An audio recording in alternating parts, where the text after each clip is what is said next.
बिस्मिल्लाहिर्रहमानिर्रहीम। अस्सलाम वालेकुम रहमतुल्लाहि व बरकातुहू। उम्मीद करती हूँ कि आप सब खैर वाफ़ियत से होंगे। अल्लाह पाक आप लोगों को ईमान, सेहत और तकवा की बेहतरीन हालतों में रखें। आज हमने अपना ऑर्गेनिक केमिस्ट्री का लास्ट चैप्टर देखना है, जो कि है स्टीरियो आइसोमरिज्म, चैप्टर नंबर 13 है। और इसके साथ साथ अल्हम्दुलिल्लाह हमारा इनऑर्गेनिक, फ़िज़िकल और ऑर्गेनिक का सारा सिलेबस कवर हो चुका है। और जो कि हमने हमारा जो मिशन था, जो कि हमने अपना टास्क स्टार्ट किया था, तो वो हमारा टास्क अल्हम्दुलिल्लाह कंप्लीट हो चुका है इस चैप्टर के साथ ही। अब हमारा जो चैप्टर्स रहते हैं वो रहते हैं जी एनालिटिकल केमिस्ट्री के। तो एनालिटिकल केमिस्ट्री को आप ख़ुद से भी करने की कोशिश करें। मेरी रूटीन कुछ बिज़ी है, तो मैं कोशिश करूँगी जल्द अज़ जल्द उसके नोट्स बनाऊँ और वीडियोज़ भी आपके साथ शेयर करूँ। तो तब तक अपना सारा प्रीवियस जितना भी सिलेबस हो चुका है उसको रिवाइज़ करते रहें। और जब भी कोई जॉब्स आएँ तो अल्लाह पाक आप लोगों को कामयाबी अता फ़रमाएंगे इंशाल्लाह ताला, अगर आप कंप्लीट प्रिपरेशन के साथ एग्ज़ाम में अपीयर होते हैं। तो अब स्टार्ट करते हैं स्टीरियो आइसोमरिज्म। सबसे पहले हम ये देखते हैं कि आइसोमरिज्म कौन सा फिनोमेना होता है।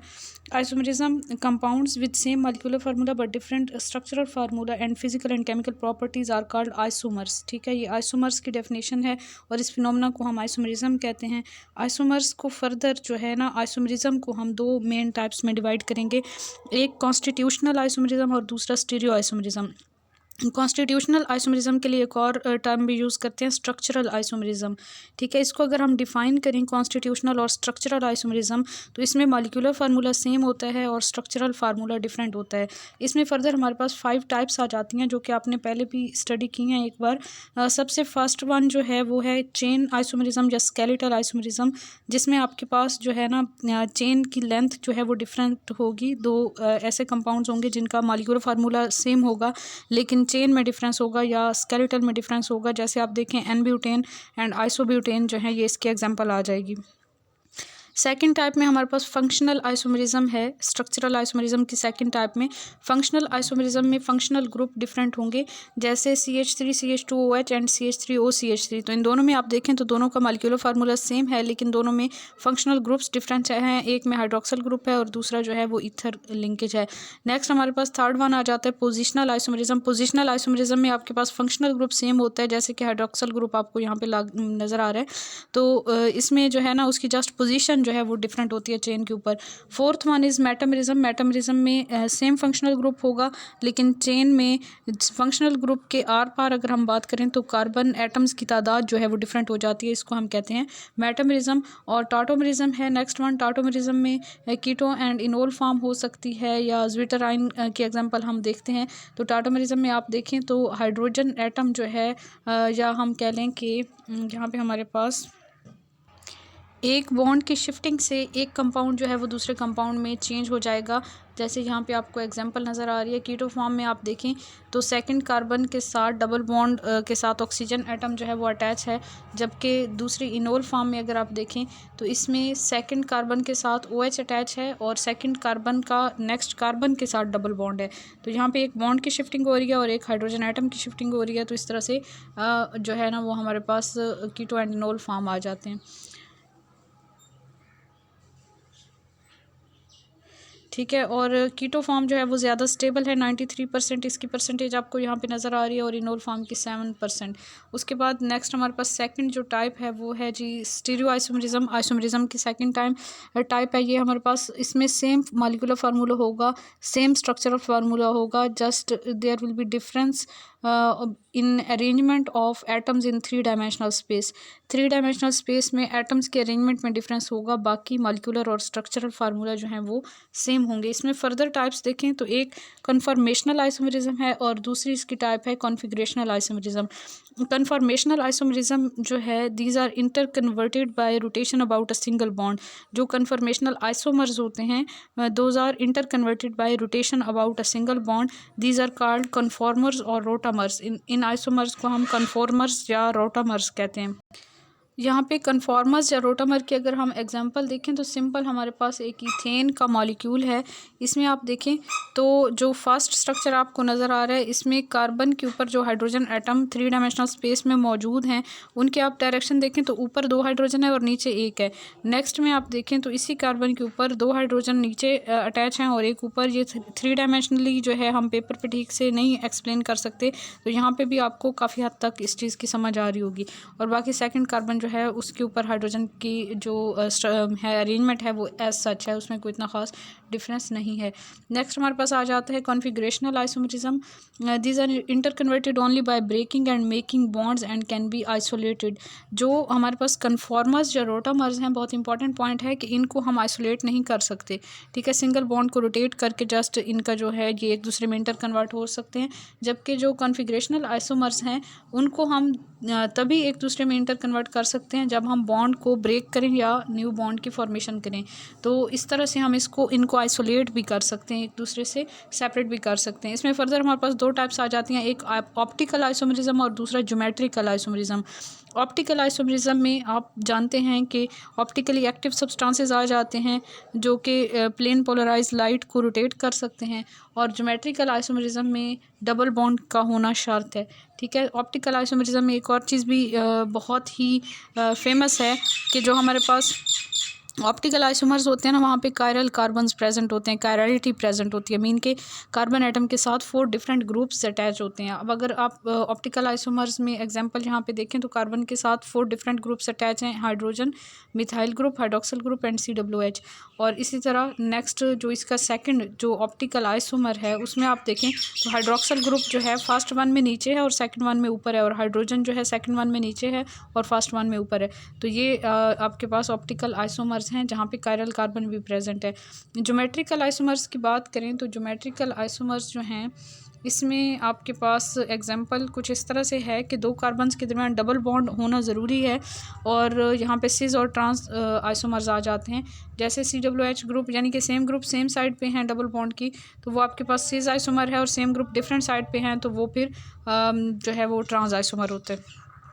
नेक्स्ट हमारे पास आ जाता है ऑप्टिकल आइसोमरिज्म। इसको हम डिटेल में देखेंगे। ऑप्टिकल आइसोमरिज्म को सबसे पहले ऑप्टिकल एक्टिविटी की बात करें तो it is property of a substance to rotate plane polarised light.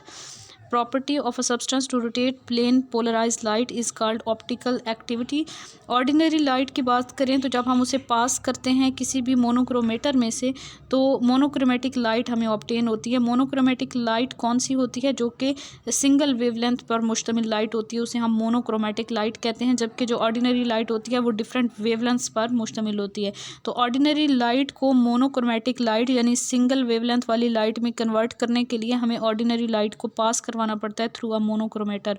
For measuring optical activity monochromatic light is always used. और याद रखें कि ऑप्टिकल एक्टिविटी को मेजर करने के लिए हमेशा मोनोक्रोमेटिक लाइट यानी कि एक वेवलेंथ वाली लाइट को यूज़ किया जाता है। Like ordinary light, monochromatic light also vibrate in all possible directions. Ordinary light की तरह monochromatic light भी तमाम possible directions में vibrate करती है। To make it plane polarized, इसको plane polarized बनाने के लिए यानी कि ये एक ही डायरेक्शन में वाइब्रेट करे। प्लेन पोलराइज्ड मतलब कि एक ही डायरेक्शन में वाइब्रेट करे। प्लेन पोलराइज्ड बनाने के लिए it is pass through Nicol prism. इसे नाइकोल प्रिज्म से गुजारा जाता है जो कि बना हुआ होता है कैल्साइट का, CaCO3 का, या फिर पोलराइज्ड लेंस में से गुजारा जाता है जिसे हम पोलराइज़र भी कहते हैं।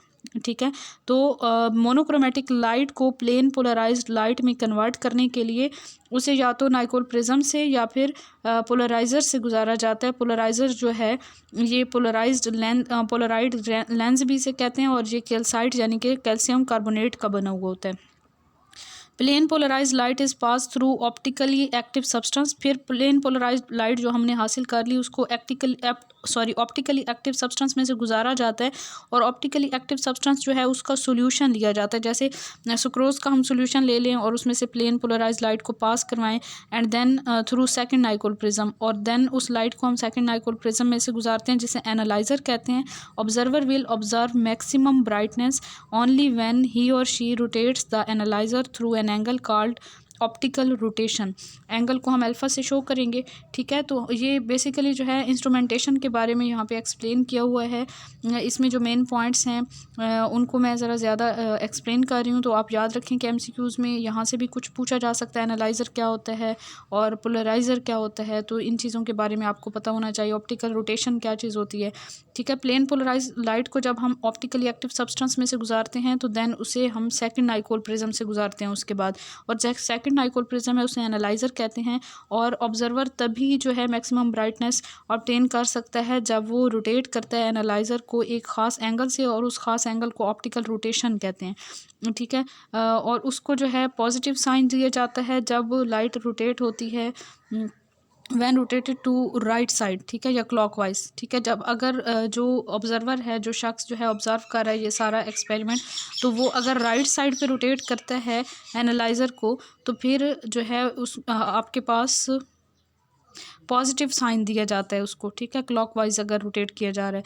और अगर इसको हम डेक्स्ट्रो रोटेटरी सब्सटेंस कहेंगे, मीन के इसकी मैक्सिमम ब्राइटनेस हमें क्लॉकवाइज रोटेट करने पे ऑब्टेन हुई है। तो ऐसे सब्सटेंस जो कि क्लॉकवाइज या फिर राइट साइड पे रोटेट करवाते हैं प्लेन पोलराइज लाइट को, उनको हम कहते हैं डेक्स्ट्रो रोटेटरी सब्सटेंसेस। और जो नेगेटिव साइड पे रोटेट करवाते हैं यानी लेफ्ट साइड पे या एंटी क्लॉकवाइज डायरेक्शन में, उनको हम लीवो रोटेटरी सब्सटेंसेस कहते हैं। और डेक्स्ट्रो रोटेटरी सब्सटेंसेस को के जो आइसोमर्स हैं उनको हम डी आइसोमर्स कहते हैं, और लीवो रोटेटरी को हम एल आइसोमर्स कहते हैं। रोटेशन इज कॉल्ड डेक्स्ट्रो और लीवो, और रोटेशन को हम डेक्स्ट्रो रोटेशन या लीवो रोटेशन कहते हैं। Both D and L isomers have same angle value with different science. D और एल आइसोमर्स का एंगल की जो वैल्यू होती है, जो मेजरमेंट होती है, वो सेम होती है, यानी कि दो जो आइसोमर्स हैं उनके एंगल की वैल्यू सेम होती है, जस्ट प्लस और माइनस का साइन जो है वो उनका डिफरेंट होता है। मतलब एक जो है वो प्लस अगर 90 है तो दूसरा -90 होगा, दोनों isomers. The instrument is called polarimeter, और ये जो इंस्ट्रूमेंट था जिसके बारे में सारी डिटेल मैं आपको बता रही थी उसको हम पोलैरीमीटर कहते हैं।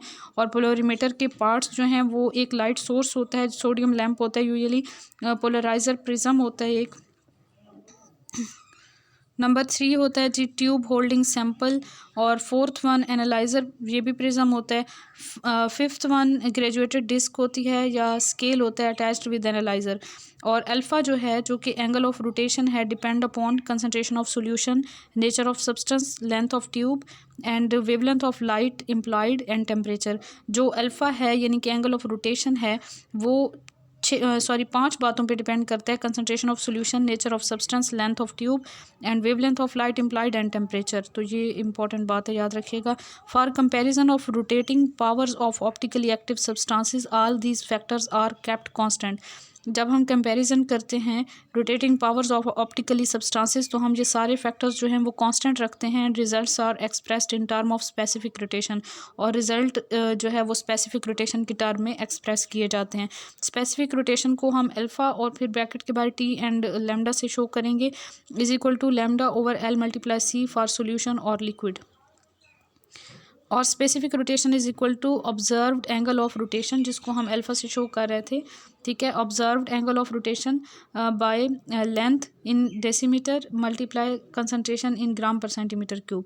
तो ये एल जो है वो लेंथ है और सी जो है वो कंसंट्रेशन है in gram per centimetre cube. Specific rotation angle of rotation produced when plane polarised light passes through 1 decimetre.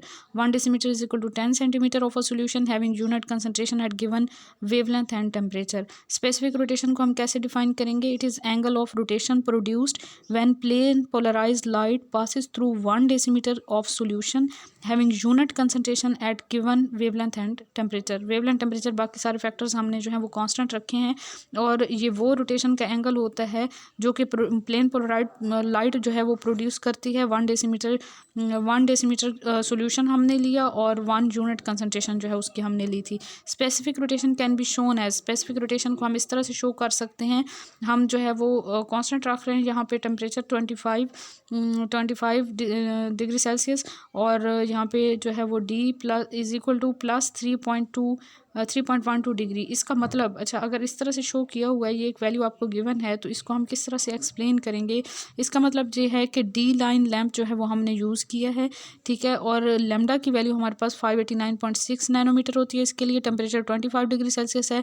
Sample produce rotation of 3.12 degree in clockwise direction, plus का साइन था तो क्लॉकवाइज डायरेक्शन में sample ने जो है वो rotation show किया 3.12 degree. Molar optical rotation क्या होती है? Rotation produced by solution of 1 metre long column and of concentration 1 mole per metre cube, इसको हम मोलर ऑप्टिकल रोटेशन कहते हैं। Rotation produced by solution of 1 metre long column and of concentration 1 mole per metre cube.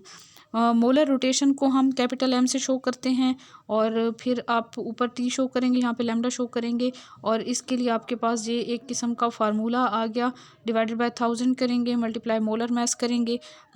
तो इसको एक बार मैं मज़ीद read कर दूँ। मोलर रोटेशन को हम कैपिटल M से शो करते हैं, ब्रैकेट के बाहर ऊपर हम T शो करते हैं और नीचे लैम्डा इज इक्वल टू यहाँ पे molar rotation multiply molecular mass divided by 1000। Chiral carbon या कायरल सेंटर क्या होता है? ऐसा कार्बन जो कि 4 डिफरेंट ग्रुप्स के साथ अटैच हो उसको हम कायरल कार्बन या कायरल सेंटर कहते हैं। Compounds with chiral centres are optically active, और ऐसे कंपाउंड जिनमें कायरल सेंटर प्रेजेंट होता है वो ऑप्टिकली एक्टिव होते हैं और कायरल सेंटर को हम स्टेरिक के साइन से शो करते हैं, जैसे 2-प्रोपानोल इसकी एक एग्जांपल है। यहाँ पे आपको नज़र भी आ रहा है कि ये कायरल सेंटर है जिसके ऊपर रेड कलर का एक स्टार लगा हुआ है। The ultimate criteria for optical activity is chirality. Optical activity का अल्टीमेट क्राइटेरिया जो है वो कायरलिटी है। The property of non superimposability of an object on its mirror image is called chirality. Chirality को हम फर्दर डिफाइन करें तो हम कह सकते हैं कि it is the property of non superimposability of an object on its mirror image. कोई भी ऑब्जेक्ट अपने मिरर इमेज के ऊपर नॉन सुपर इम्पोजिबल है तो फिर वो आपके पास कायरल है। एकायरल मालिक्यूल्स कौन से होते हैं? एकायरल मालिक्यूल्स ऐसे मालिक्यूल्स होते हैं जिसमें कार्बन के साथ 3 तो डिफरेंट ग्रुप्स हैं, 2 डिफरेंट ग्रुप्स हैं और 2 सेम है, ठीक है। तो is optically inactive having chiral का एकायरल कार्बन, ठीक है। तो इनमें एकायरल कार्बन होता है और ये ऑप्टिकली इनएक्टिव है। मीन कार्बन के साथ 4 डिफरेंट ग्रुप्स नहीं हैं, बल्कि कोई से 2 या 3 ग्रुप जो है वो सेम हो जाएँ और एक डिफरेंट हो जाए तो फिर भी वो आपके पास एक एकायरल होगा। कायरल कार्बन, कायरल सेंटर और स्टीरियोजेनिक सेंटर और एसिमेट्रिक कार्बन। कायरल कार्बन को कायरल सेंटर भी कहते हैं, स्टीरियोजेनिक सेंटर भी कहते हैं या एसिमेट्रिक कार्बन भी कहते हैं। लैक्टिक एसिड में आप देखें तो एक कायरल कार्बन प्रेजेंट है। ग्लाइसरल्डिहाइड के अंदर भी एक कायरल कार्बन प्रेजेंट है। लैक्टिक एसिड का फार्मूला आपको नजर आ रहा है कि कायरल कार्बन है, इसके एक तरफ हाइड्रोजन है, दूसरी तरफ हाइड्रोक्सिल ग्रुप है, तीसरी तरफ COH है और चौथी तरफ CH3 है। इसी तरह ग्लाइसरल्डिहाइड में आप देखें तो कायरल कार्बन जो है उसके एक तरफ CHO है, दूसरी तरफ हाइड्रोजन है, एक तरफ OH है और नेक्स्ट जो है CH2OH है। इनैंशियोमर्स क्या होते हैं? Stereoisomers which are non superimpose mirror images of each other are called enantiomers. ऐसे स्टीरियोआइसोमर्स जो कि non superimposable mirror images होते हैं of each other are called enantiomers, और इनैंशियोमॉर्फ्स भी इनको कहते हैं या एंटीमर्स भी कहते हैं। And the phenomena is called enantiomerism. Property of chiral compound, जो इनैंशियोमरिज्म है ये कायरल कंपाउंड्स की प्रॉपर्टी है। Same chemical and physical properties होती हैं इनकी, इन आइसोमर्स की, एक्सेप्ट टुवार्ड्स कायरल रिएजेंट्स, यानी कि जैसे कि कायरल रिएजेंट आपके पास प्लेन पोलराइज लाइट है तो प्लेन पोलराइज लाइट की तरफ इनका बिहेवियर डिफरेंट होता है, बाकी इनकी chemical and physical properties same होती हैं, ठीक है। मीन के कायरल रिएजेंट की तरफ इनका बिहेवियर जो होता है वो डिफरेंट होता है। Same value of rotation with opposite science, इनकी वैल्यू सेम होती है रोटेशन की, साइंस जस्ट ऑपोजिट होते हैं। Different biological properties and activity, इनकी बायोलॉजिकल प्रॉपर्टीज़ डिफरेंट होती हैं, एक्टिविटी भी डिफरेंट होती है। फॉर देयर सेपरेशन मेथड जो हम यूज़ कर सकते हैं वो क्रोमेटोग्राफी और स्पेक्ट्रोस्कोपी टाइप के मेथड्स यूज़ कर सकते हैं। स्पेक्ट्रोग्राफी टाइप के सेम कलर होता है इनका, density, melting point, boiling point वगैरह सब कुछ सेम होता है। डिफरेंट ऑर्डर्स होते हैं इनके, स्टेबल होते हैं, आल्सो कॉल्ड ऑप्टिकल आइसोमर्स, और इनको भी ऑप्टिकल आइसोमर्स कह सकते हैं एनैंशियोमर्स को। अ molecule with 1 chiral carbon atom is always chiral, एक मॉलिक्यूल जिसके अंदर एक कायरल कार्बन प्रेजेंट हो तो वो हमेशा कायरल होगा। With 2 enantiomers that is 2 butanol and lactic acid, आपके पास ये एग्जांपल्स आ जाती हैं, ठीक है। इनके 2 इनैंशियोमर्स होंगे और जो है एक इनके अंदर कायरल कार्बन है। जैसे 2 ब्यूटानोल का आप देखें तो ये 2 ब्यूटानोल है, CH3 ऊपर है एंड CH2 CH3 नीचे है और साइडों पे आपके एक तरफ हाइड्रोजन है एक तरफ हाइड्रोक्सिल ग्रुप है। अब नेक्स्ट जो इसका मिरर इमेज है उसमें आप देखें तो ऊपर CH3 है, नीचे सेम उसी तरह CH2 CH3 और हाइड्रोजन और हाइड्रोक्सल जो है उसकी पोजीशन चेंज हो गई। जैसे आप अपना एक हाथ ऊपर उठा लें और मिरर के सामने खड़े हों तो आपको जो अपना इमेज नज़र आएगा वो भी कुछ ऐसे ही नज़र आएगा, इसको आप ट्राई कीजिएगा। उसके बाद लैक्टिक एसिड की बात करें तो लैक्टिक एसिड में भी एक कायरल कार्बन है और ये आपको इसका मिरर इमेज नज़र आ रहा है दूसरी तरफ। फिशर प्रोजेक्शन फार्मूला क्या होता है? Structures of chiral molecules with 2 dimensional formulas, जो कायरल मॉलिक्यूल होते हैं उनके स्ट्रक्चर्स को 2 डायमेंशनल फार्मूला से हम शो करते हैं। इस 2 डायमेंशनल फार्मूला को हम फिशर प्रोजेक्शन फार्मूला कहते हैं। Fischer projection formula specially useful for compounds with several chiral carbons, ख़ास तौर पे फिशर प्रोजेक्शन फार्मूला जो है वो ऐसे कंपाउंड्स के लिए ड्रा किया जाता है या बनाया जाता है जिनके अंदर सेवरल कायरल कार्बन्स प्रेजेंट होते हैं। और इसका फ़ायदा ये होता है कि इससे स्पेस भी सेव होती है एंड इसको राइट करना भी ईजी है। मेन कार्बन चेन जो है वो टॉप टू बॉटम हम बनाते हैं, मेन कार्बन चेन को टॉप टू बॉटम बनाते हैं। ऑल ग्रुप्स इक्लिप्स्ड, और इसके अंदर सारे ग्रुप्स को इक्लिप्टिकल बनाया जाता है। वर्टिकल लाइंस जो हैं वो शो करती हैं behind plane of paper bonds lie in it. Horizontal lines जो हैं वो शो करती हैं bonds projecting out of plane of paper. और इंटरसेक्शन पॉइंट जो है वो कायरल कार्बन को शो कर रहा होता है। यहाँ पे लैक्टिक एसिड के एग्जांपल से आपको फिशर प्रोजेक्शन फार्मूला की समझ आएगी। लैक्टिक एसिड में हम इसकी कार्बन चेन को ऊपर से नीचे की तरफ ड्रा कर रहे हैं। ये आपके पास कार्बन चेन है, ये एक कार्बन यहाँ पे है, एक कार्बन यहाँ पे है और एक कार्बन ये है, ठीक है। उसके बाद हम क्या करते हैं कि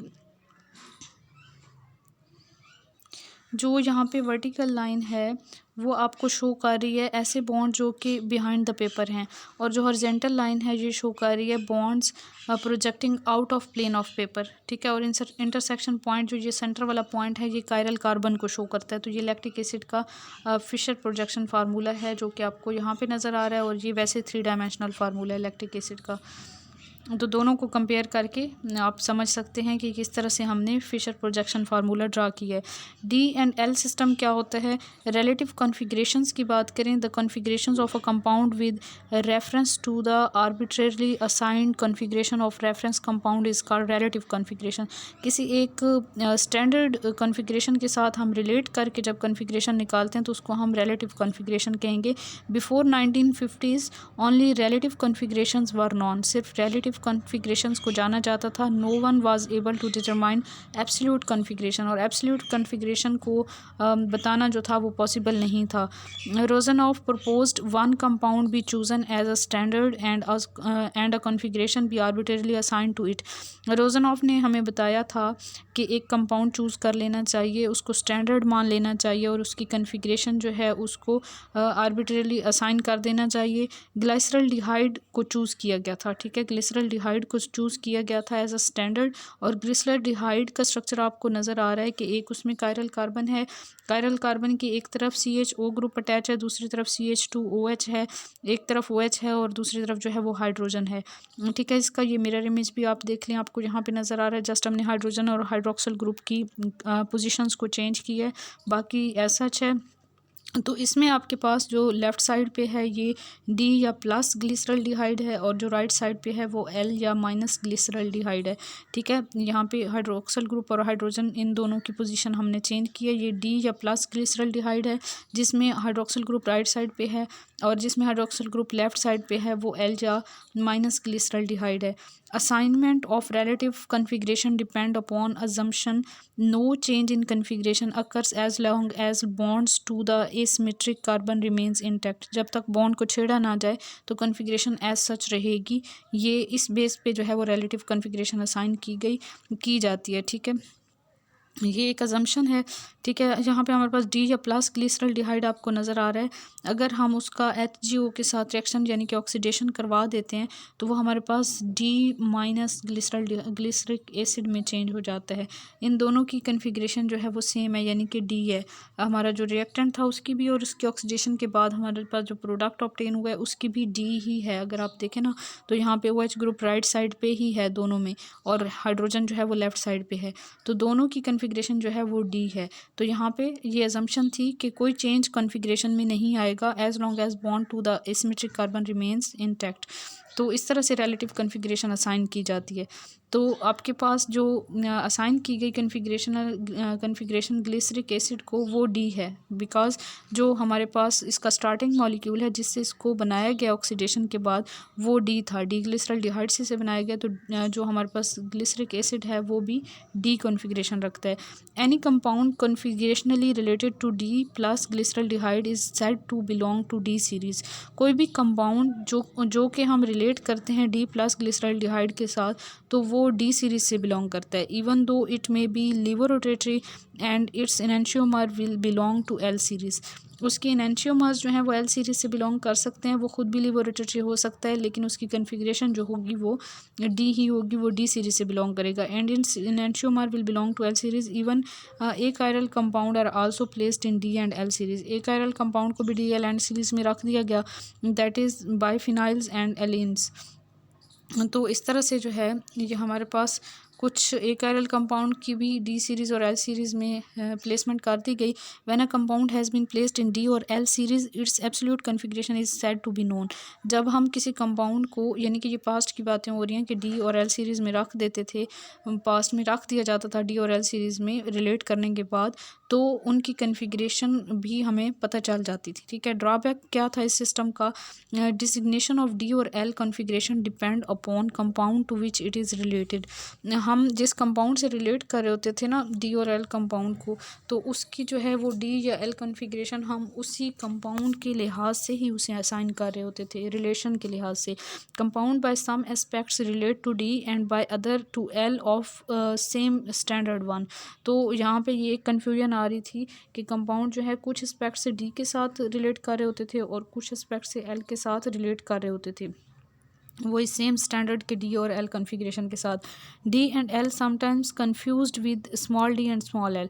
डी और एल जो है वो समटाइम्स स्मॉल डी और स्मॉल एल के साथ कन्फ्यूज़ हो जाते थे। ड्यू टू दीज फ्लाज, इन फ्लाज की वजह से system is not in use now. अब इस सिस्टम को यूज़ नहीं किया जाता, except some classes of compounds like carbohydrates and amino acids.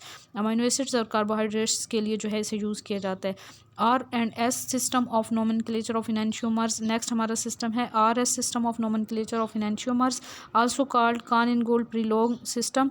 इसको Cahn Ingold Prelog system भी कहते हैं और ये वाइडली यूज़ होता है। आर लैटिन वर्ड है जिसका मतलब है रेक्टस मीन्स राइट, और एस जो है वो लैटिन वर्ड है सिनिस्टर जिसका मतलब होता है left. Unambiguously name all molecules containing chiral carbons. और जहाँ पे कोई डाउट नहीं है, यहाँ पे सारे कायरल कार्बन्स को नेम दिया जा सकता है according to R and S system. However a racemic mixture is still designated as DL mixture since there is no ambiguity here। तो यहाँ पे जो racemic mixture है उसको हम DL mixture कह सकते हैं क्योंकि यहाँ पे कोई confusion नहीं रहती। R and S designations are assigned as follows। R और S designation हम किस तरह assign कर सकते हैं?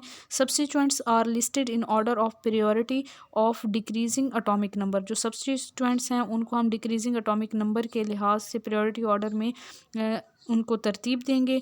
Of atoms directly attach to chiral carbon atoms, उन एटम्स के एटॉमिक नंबर जो कि कायरल कार्बन के साथ डायरेक्टली अटैच हैं। जैसे कायरल कार्बन के साथ मिथाइल ग्रुप है, हाइड्रोजन है, क्लोरीन है, ब्रोमीन है। तो यहाँ पे अगर आप देखें तो सबसे ज़्यादा एटॉमिक नंबर ब्रोमीन का, उससे कम क्लोरीन का, उससे कम मिथाइल में कार्बन अटैच हो रहा है तो कार्बन का, और सबसे कम हाइड्रोजन का। तो इस तरह से ये एक ऑर्डर हमने इनको असाइन कर दिया। सेकंड पॉइंट हमारे पास आ जाता है, टू और more atoms with chiral carbon are same. अगर दो या दो से ज़्यादा एटम जो हैं वो सेम हैं, then atomic number of second atoms determines order. तो फिर आप क्या करेंगे कि सेकंड जो एटम है उसके एटॉमिक नंबर के लिहाज से ऑर्डर असाइन करेंगे। जैसे आप देखें ना तो आपको एक सामने स्क्रीन पे एक स्ट्रक्चर नज़र आ रहा है जिसमें कायरल कार्बन के साथ एक तो हाइड्रोजन अटैच है, एक ब्रोमीन अटैच है। ठीक है, यहाँ पे तो कोई कन्फ्यूजन नहीं है, एक हाइड्रोजन है, एक ब्रोमीन है। नेक्स्ट जो आपके पास कायरल कार्बन के साथ ये जो दो ग्रुप्स हैं, इसमें दोनों ग्रुप्स का जो एटम कार्बन के साथ डायरेक्टली अटैच हो रहा है वो कार्बन है। यहाँ पर भी कार्बन है, यहाँ पर भी कार्बन है। तो अब कार्बन की बजाय हम क्या करेंगे, कार्बन से जो नेक्स्ट एटम अटैच है ना उसके एटॉमिक नंबर के लिहाज से ऑर्डर असाइन करेंगे। तो यहाँ पे नेक्स्ट ऑक्सीजन है और इस साइड पे नेक्स्ट कार्बन है, तो इसका कार्बन लेंगे और इसका ऑक्सीजन लेंगे। ठीक है, और उसके लिहाज से ऑर्डर असाइन करेंगे। CH3OH takes precedence over CH3 twice CH because oxygen atom has higher atomic number. Oxygen atom का क्योंकि एटॉमिक नंबर ज़्यादा है तो इस वजह से जो हमारे पास ग्रुप है CH3OH उसको जो है वो हम पहले रखेंगे। थर्ड पॉइंट आ जाता है, double and triple bonds are counted twice और thrice as compare to single bond. Double और ट्रिपल बॉन्ड को ट्वाइस या थ्राइस काउंट किया जाएगा as compare to single bond, क्योंकि सिंगल से डबल जो है वो डबल हो जाता है और ट्रिपल ट्रिपल बॉन्ड हो जाता है। तो इस तरह से C ट्रिपल बॉन्ड N जो है इसको फर्स्ट प्रायोरिटी देंगे, देन आपके पास जो है C6H5, then C triple bond CH, then CH double bond CH2। Isotopes की बात करें तो विद ग्रेटर एटॉमिक नंबर, जिसका ज़्यादा एटॉमिक नंबर है उसको प्रेसिडेंस दी जाएगी। जैसे आपके पास आ जाते हैं प्रोटियम, ड्यूट्रियम एंड ट्रिटियम आ जाते हैं, तो tritium then deuterium and then protium.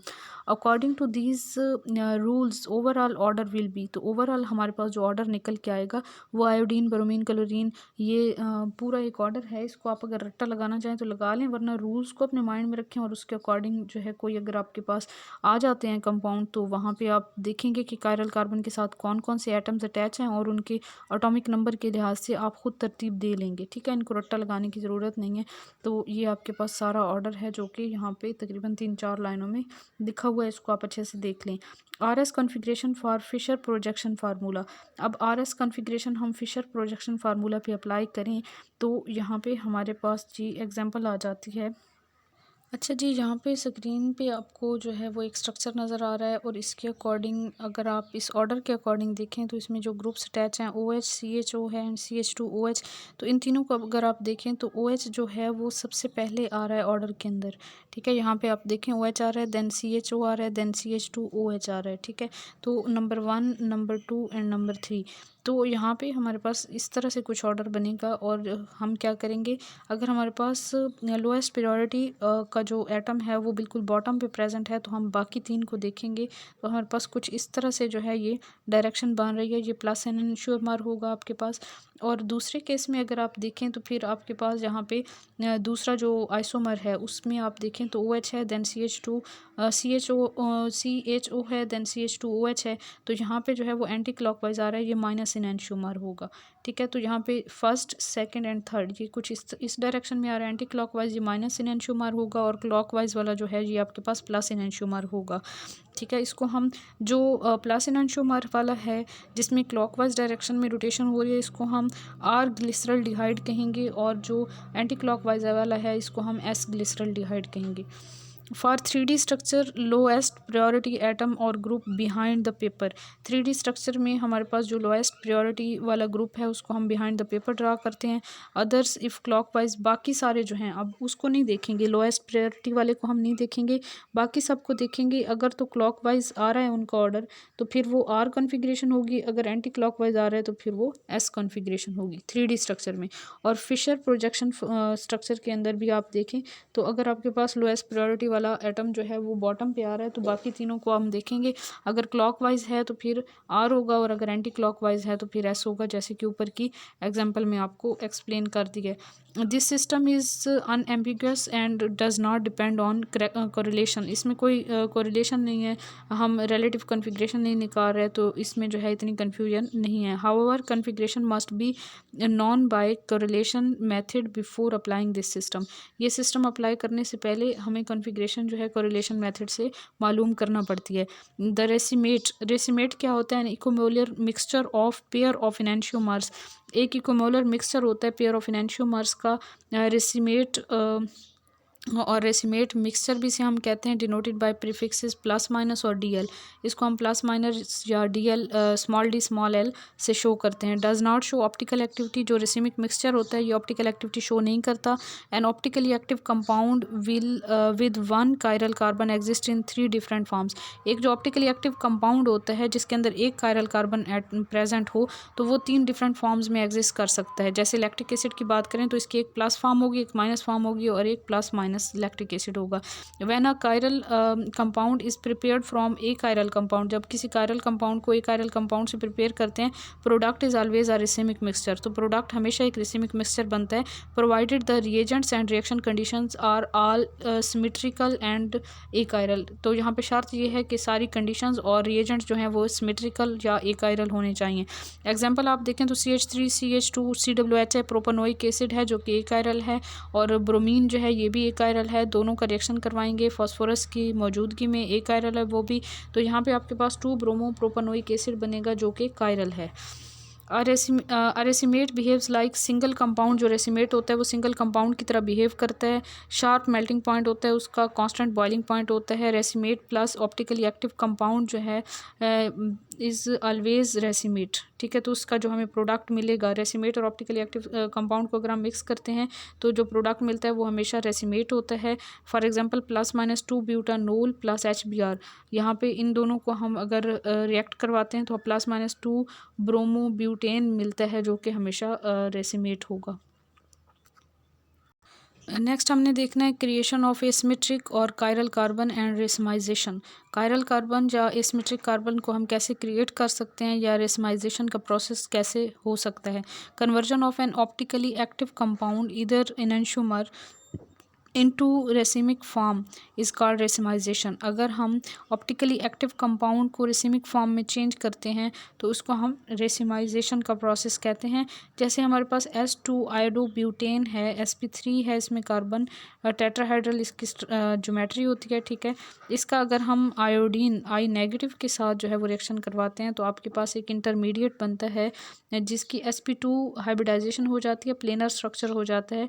I- जब इस पर अटैक करेगा तो हमारे पास जो है वो दो पॉसिबिलिटीज़ हैं कि इस जो कार्बोकैटाइन है इसके ऊपर I- इस साइड से भी अटैक कर सकता है और I- जो है वो दूसरी साइड से भी कर सकता है।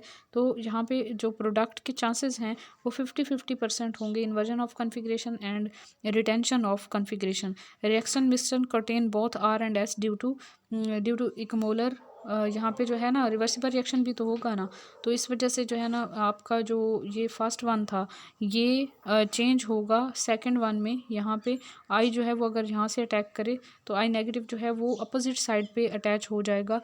तो जो हमारे पास ये यूँ कह लें कि रिवर्सिबल रिएक्शन है, तो रिवर्सिबिलिटी की वजह से यहाँ पे ये प्रोडक्ट भी होगा और मिक्सचर के अंदर ये वाला रिएक्टेंट भी प्रेजेंट होगा, तो यहाँ पे रिसिमिक मिक्सचर बन जाएगा।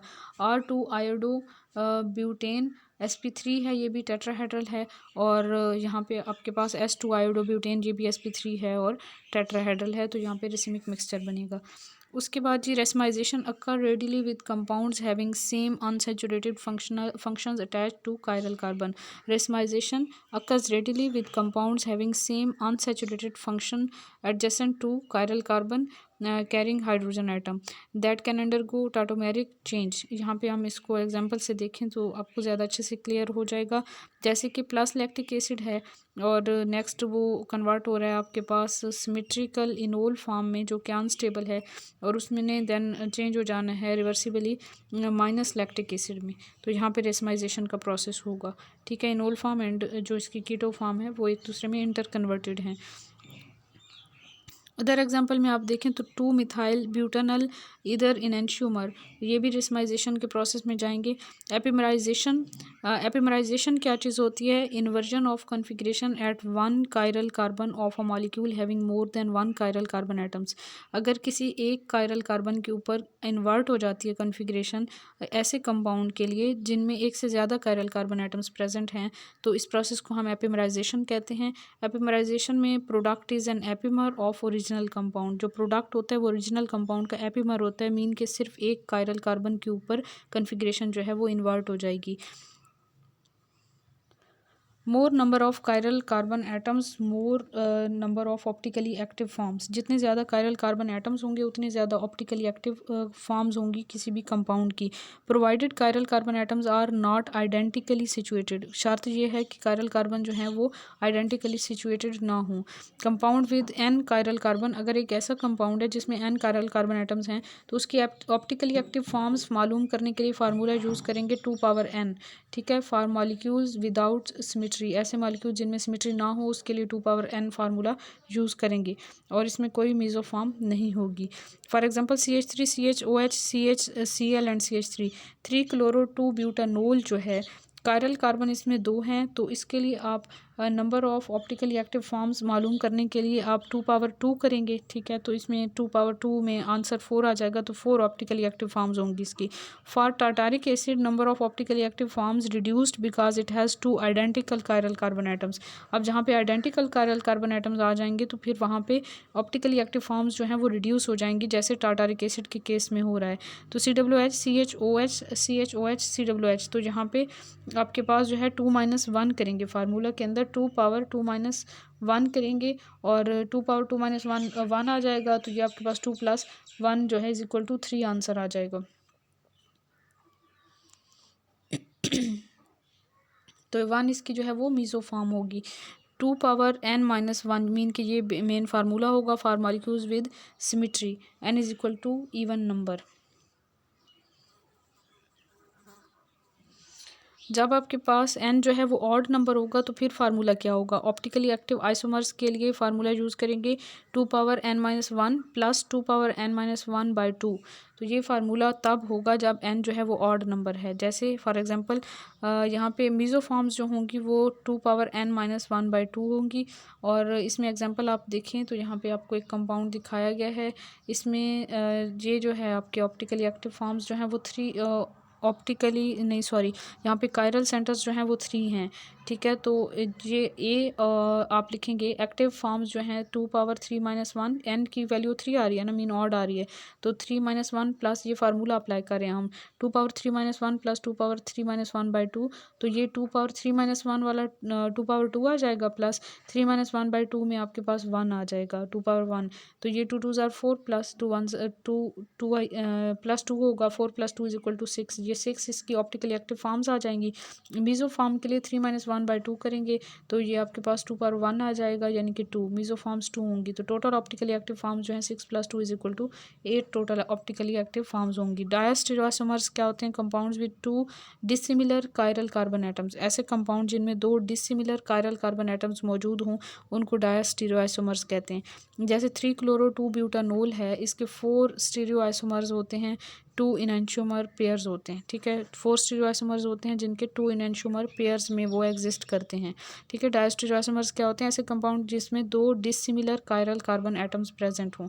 जैसे यहाँ पे आप एग्जांपल देखें तो 3-chloro-2-butanol है, 1 2 3 3-chloro-2-butanol, 3 क्लोरो और 2 पे OH है तो 2-butanol, तो ये आपके पास एग्जांपल है इसकी। और ये इसकी फर्स्ट और सेकंड, इसमें आप देखें तो डिफरेंस आपके पास क्या आ रहा है? जस्ट क्लोरीन को आप दूसरी साइड पे ले जाएं और हाइड्रोजन को इस साइड पे ले आएँ तो ये आपके पास यहाँ पे डिफरेंस आ रहा है। और नेक्स्ट पेयर में क्लोरीन और हाइड्रोजन जो है इनको भी चेंज करना है और जो है ना OH और H को भी चेंज करना है। तो ये आपके पास 2 पेयर्स की फॉर्म में 4 स्टीरियोआइसोमर्स आ जाएंगे। 1 and 3 and 2 and 4 are not mirror images. 1 and 3 जो हैं, 1 और 3 को अगर आप देखें तो इसमें आप कन्फिग्रेशन देखें, ये जो कायरल कार्बन है इस पे देखें तो क्लोरीन जो है वो इसका राइट साइड पे है, इसका लेफ़्ट साइड पे है। यहाँ पे OH जो है वो इसका राइट साइड पे, इसका भी राइट साइड पे है। तो यहाँ पे जो है ना ये मिरर इमेजेस नहीं हैं। और 2 और 4 के केस में भी बिल्कुल ऐसे ही है कि ये मिरर इमेजेस नहीं हैं, ठीक है। तो मिरर इमेजेस जो नहीं हैं ये 1 और 3 and 2 and 4 are not mirror images but optically active, लेकिन ये ऑप्टिकली एक्टिव तो हैं तो इनको हम डायस्टेरियोसोमर्स कहते हैं, ठीक है। मिरर इमेजेस नहीं है 2 and 4 sorry 1 and 3 and 2 and 4। तो एक बार फिर से आप देखें 1 and 3 को, तो 1 and 3 में अगर आप देखें तो CH3C यहाँ पे एक कायरल कार्बन के ऊपर डिफरेंस आ रहा है यहाँ पे, ठीक है, बाकी एज सच है। और यानी कि क्लोरीन जो है ना ये फर्स्ट वन में आपके पास राइट साइड पे और सेकंड वन में लेफ़्ट साइड पे है और बाकी इनकी कन्फिग्रेशन सेम है, ठीक है। और 2 और 4 में अगर आप देखें तो 2 और 4 में आपके पास यहाँ पे भी क्लोरीन का ही डिफरेंस आ रहा है, ठीक है। क्लोरीन और हाइड्रोजन का डिफरेंस आ रहा है, तो एक कायरल कार्बन के ऊपर जब डिफरेंस आ रहा है तो ये आपके पास डायस्टेरियोसोमर्स होते हैं। Compounds with 2 dissimilar chiral carbon atoms are called diastereoisomers. Optically active होंगे ये। डायस्टेरियोसोमर्स आर नॉट इनैंशियोमर्स, ये इनैंशियोमर्स नहीं होते। Same configuration at 1 chiral carbon, एक कायरल कार्बन पे कन्फिग्रेशन सेम होती है। Behave like different compounds, different melting points होते हैं, डिफरेंट बॉइलिंग पॉइंट्स होते हैं, डिफरेंट सोलिबिलिटीज़ होती हैं इनकी। नेक्स्ट ये हमारे पास आ जाते हैं geometrical isomers. Also called diastereoisomer. Geometrical isomers जो है ना उनको भी हम डायस्टीरियोआइसोमर्स कहते हैं। इनकी डिफरेंट केमिकल प्रॉपर्टीज होती हैं, different in specific rotation, may have same और different science of rotation, some may be inactive, कुछ है ना इनएक्टिव भी हो सकते हैं, can be separated by fractional crystallization और फ्रैक्शनल डिस्टिलेशन। इनको फ्रैक्शनल क्रिस्टलाइजेशन या फ्रैक्शनल डिस्टिलेशन से सेपरेट किया जा सकता है। मीजोमर्स क्या होते हैं? Isomers which has chiral carbon atoms but still achiral are called mesomers. ऐसे आइसोमर्स जिनके अंदर कायरल कार्बन एटम्स तो प्रेजेंट होते हैं लेकिन फिर भी वो ए कायरल होते हैं, इनको हम मीजोमर्स कहते हैं। Optically inactive due to internal compensation. ये ऑप्टिकली इनएक्टिव होते हैं, यानी कि अभी भी ये ए कायरल क्यों होते हैं? क्योंकि इनके अंदर इंटरनल कंपेंसेशन होती है। टार्टारिक एसिड में अगर आप देखें तो टार्टारिक एसिड की आपको 1 2 3 4 फॉर्म्स यहाँ पे नज़र आ रही हैं। इंटरनल कंपेंसेशन आप देखें तो ये यहाँ से अगर आप इनको कट करें तो ये मिरर इमेजेस बन रहे हैं, ठीक है। तो इस तरह से इंटरनल कंपनसेशन की वजह से जो है ये ऑप्टिकली एक्टिव नहीं होते। इनएंशियोमर्स ऑप्टिकली एक्टिव हैं, ये दोनों 1 और 2 की अगर हम बात करते हैं। Can form racemic mixture if mixed in equimolar concentration. और दूसरा 3 और 4 की बात करें तो not pair of enantiomers superposable हैं, इनएक्टिव हैं। 3 और 4 रिप्रेजेंट सेम आइसोमर। 3 और 4 जो है वो सेम आइसोमर्स को शो कर रहे हैं, ठीक है। कन्फिग्रेशन इनकी सेम है, सेम आइसोमर को शो कर रहे हैं। इनएक्टिव 3 और 4 represent same isomers, so only 3 isomers of tartaric acid just is 3 4 are not chiral because of symmetry. 3 और 4 में सिमेट्री आ जाती है तो वो कायरल नहीं है, तो इसके सिर्फ 3 जो हैं वो आइसोमर्स टार्टारिक एसिड के काउंट किए जाएंगे, 3 isomers.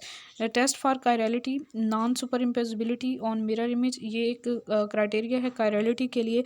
Any sort of symmetry achiral, ठीक है, कोई भी सिमेट्री होगी तो फिर वो ए कायरल हो जाएगा। That is plane of symmetry या मिरर प्लेन आ जाए, जैसे टार्टारिक एसिड है, centre of symmetry that is 2 4 dimethyl cyclobutane जो है इसके अंदर सेंटर ऑफ सिमेट्री आ रही है, यहाँ पे आप डायग्राम में देख सकते हैं।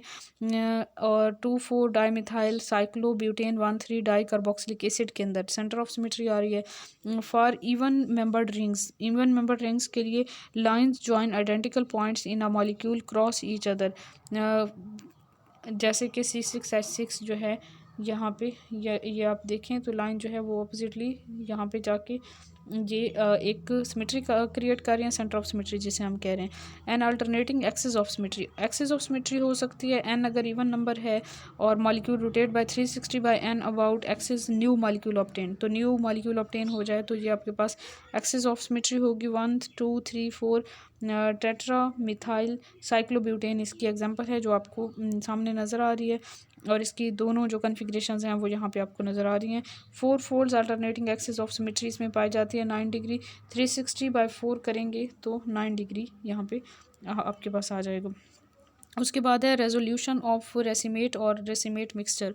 रेसिमेट या रेसिमेट मिक्सचर की रेजोल्यूशन की बात करें, the separation of racemic mixture into individual enantiomers, इसको हम रेजोल्यूशन कहते हैं। अगर हम रेसिमिक मिक्सचर को इंडिविजुअल इनएंशियोमर्स में कन्वर्ट करते हैं तो ये इसको हम रेजोल्यूशन कहते हैं। मेथड्स देखें तो मैकेनिकल सेपरेशन के थ्रू किया जा सकता है, ओनली फॉर सॉलिड सब्सटेंसेस, सिर्फ सॉलिड सब्सटेंसेस को हम मैकेनिकल सेपरेशन से सेपरेट कर सकते हैं।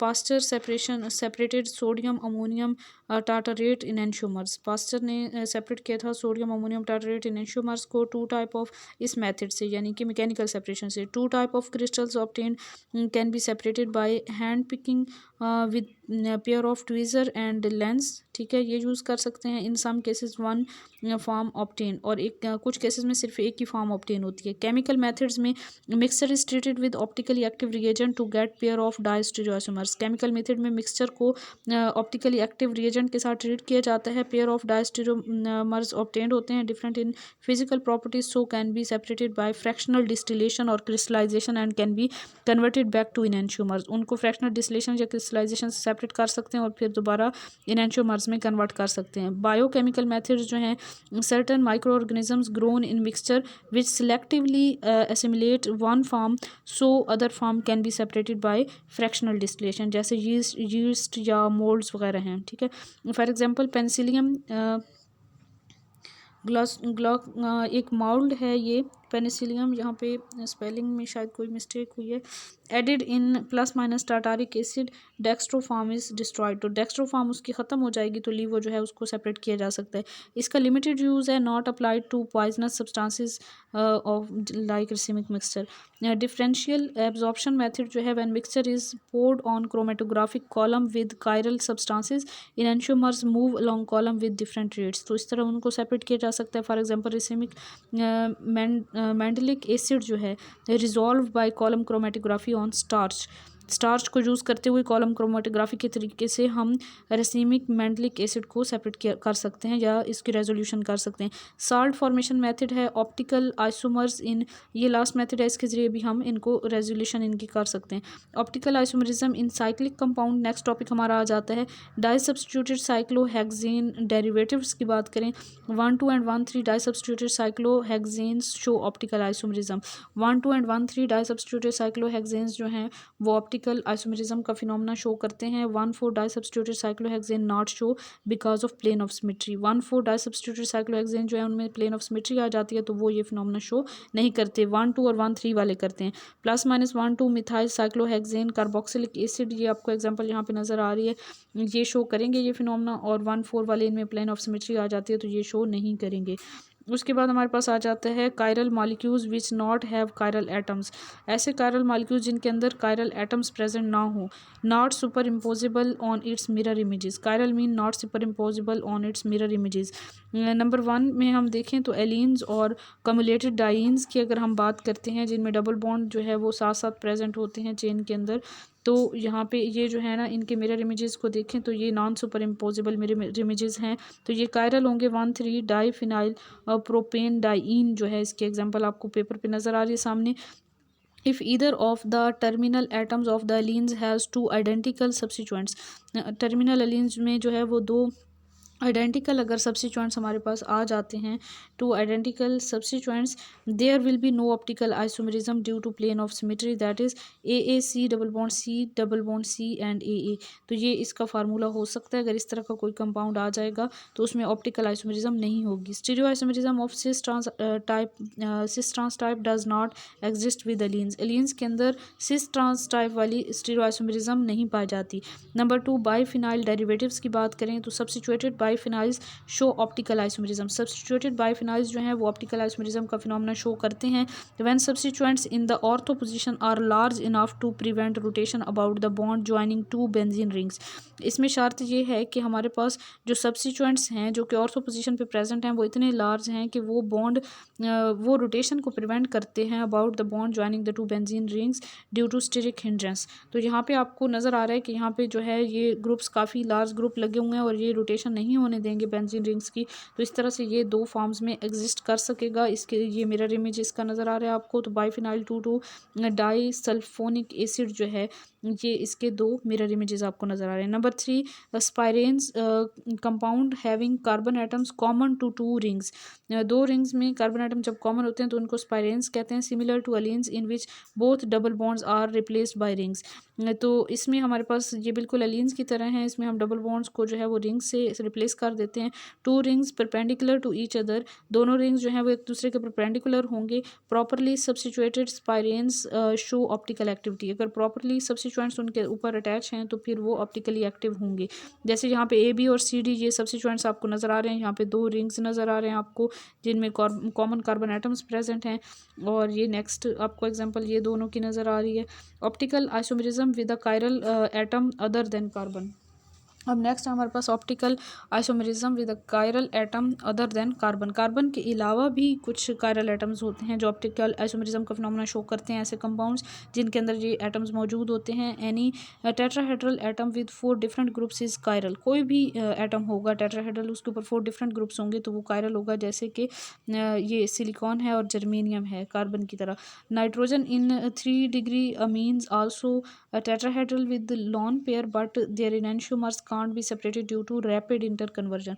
नाइट्रोजन भी जो 3 डिग्री अमीन में प्रेजेंट है नाइट्रोजन टेट्राहेड्रल उसकी ज्योमेट्री होती है और एक उसके अंदर लॉन पेयर होता है इस ज्योमेट्री के अंदर, लेकिन इसमें जो एनेंटियोमर्स हैं उनको सेपरेट नहीं किया जा सकता रैपिड कन्वर्जन की वजह से, इंटर कन्वर्जन की वजह से। तो सिलिकॉन और नाइट्रोजन और इसी तरह एग्जांपल जर्मेनियम की आ जाती है। सिस ट्रांस और सिन एंटी और ईजी जो आइसोमरिज्म है, ज्योमेट्रिकल आइसोमरिज्म जिसे हम कहते हैं, it results from a restriction in rotation about double bond और about single bond in cyclic compounds.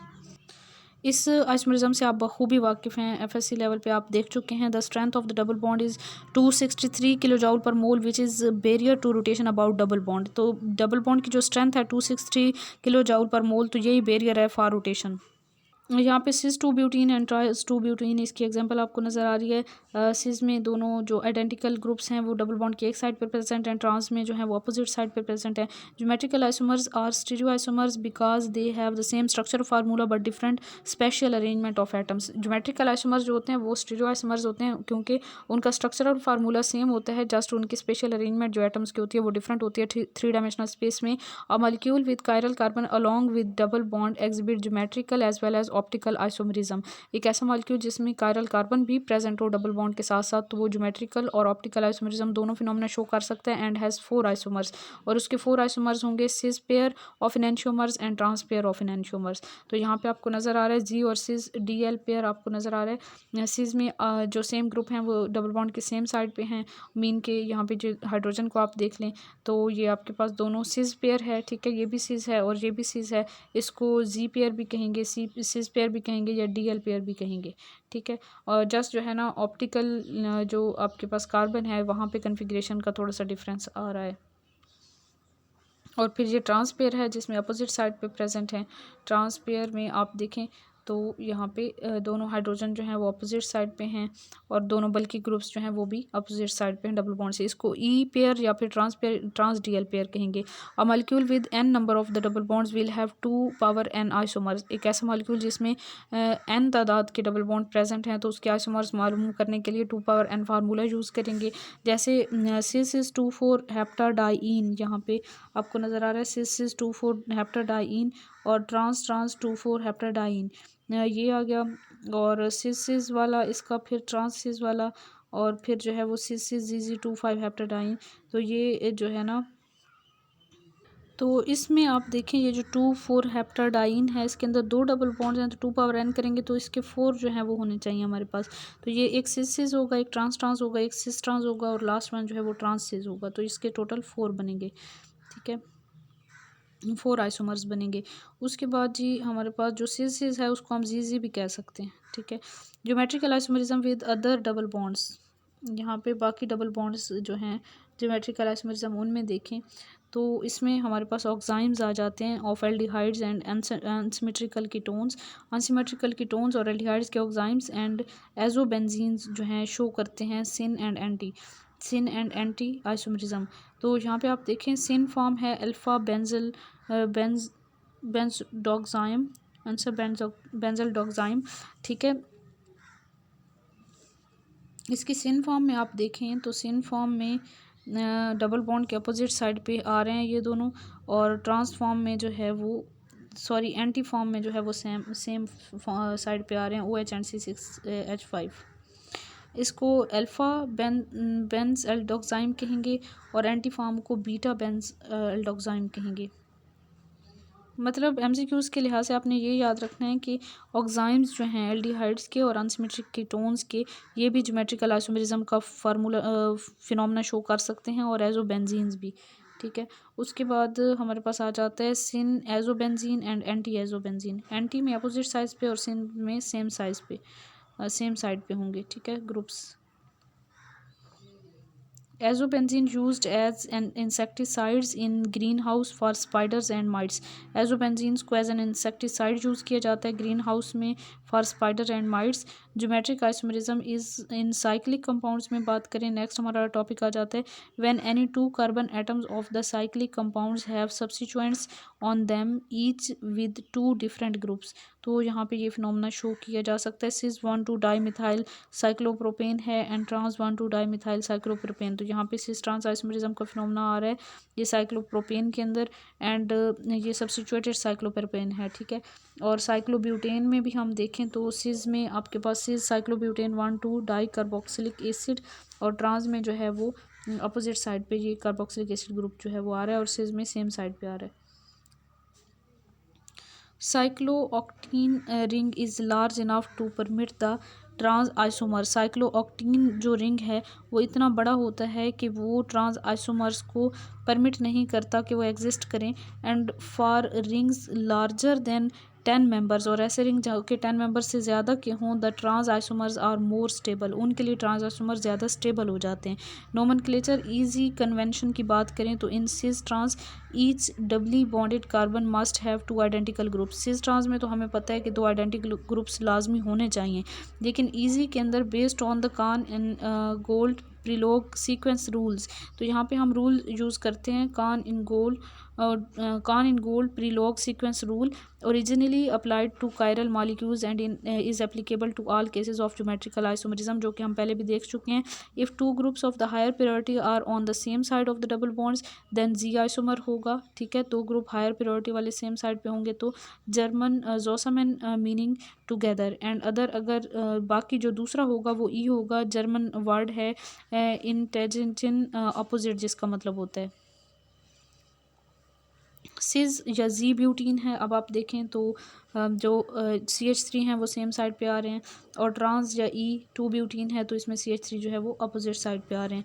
इसी तरह E1 bromo 1,2 die chloro ethene है, सिज 1 ब्रोमो इसको हम कहेंगे। ठीक है, और जी वाला जो है वो ट्रांस होगा।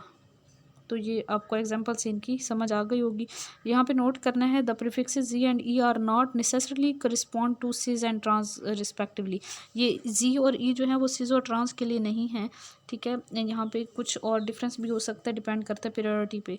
Determination of configuration of geometrical isomerism. Geometrical isomerism की कन्फिग्रेशन को डिटरमाइन करने के लिए फिजिकल मेथड यूज़ किए जा सकते हैं। Number 1 melting point. ट्रांस जो है उनके मेल्टिंग पॉइंट ज़्यादा होते हैं एज़ कम्पेयर टू सिज। बॉइलिंग पॉइंट ट्रांस के कम होते हैं एज़ कम्पेयर टू सिज। सोलिबिलिटी की बात करें तो ट्रांस जो है उनकी सोलिबिलिटी कम होती है। डायपोल मूवमेंट की बात करें तो ट्रांस की डायपोल मूवमेंट कम होती है। ट्रांस की मीन के बाकी सारी चीज़ें ट्रांस की कम आ रही हैं, जस्ट ट्रांस का मेल्टिंग पॉइंट जो होता है वो ज़्यादा होता है एज़ कम्पेयर टू सिज।